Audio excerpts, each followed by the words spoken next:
గత 15 ఏళ్లుగా మన జీవితానికి సెంటర్గా మారిన డివైస్ ఏదైనా ఉంది అంటే అది స్మార్ట్ ఫోనే. ఇది ఎవరో కాదనలేం. ఉదయం లేచిన దగ్గర నుంచి రాత్రి పడుకునే వరకు మనతో ఉండేది, ఉంటున్నది ఫోనే. కానీ 2025లో ఒక ఆసక్తికరమైన ప్రశ్న మొదలైంది.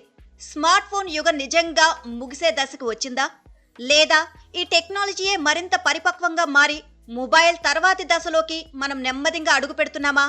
ఎక్స్పర్ట్స్ అనాలిసిస్ ఏంటో చూద్దాం. మొబైల్ ఫోన్ అందరికీ అత్యవసరమే, కానీ కొంతమందికి చిరాకు కలిగించే డివైస్ కూడా. అసలు మొబైల్ ఫోన్ మొహం మొత్తడానికి ముఖ్య కారణం ఏంటి?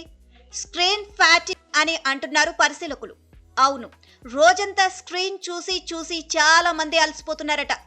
ఫోన్ స్క్రీన్ మాత్రమే కాదు, ల్యాప్టాప్ స్క్రీన్, టీవీ స్క్రీన్, ఇలా ఏదో ఒక స్క్రీన్ చూస్తూనే ఉంటే కంటి నొప్పి, మానసిక అలసట. అందుకే క్రమంగా ప్రజలు స్క్రీన్ టైప్ తగ్గితే బాగుంటుంది అని కోరుకోవడం మొదలుపెట్టారు.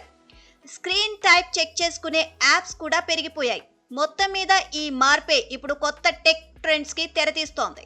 ఈ మార్పులో మొదటి స్టెప్ వేరబుల్స్. 2025లో స్మార్ట్ వాచ్లు, ఫిట్నెస్ బ్యాండ్స్ ఎక్కువయ్యాయి. వీలైనంత వరకు ఫోన్ తీయకుండా వేరబుల్స్ తోనే పనిచేసే వాళ్ళు పెరిగారు.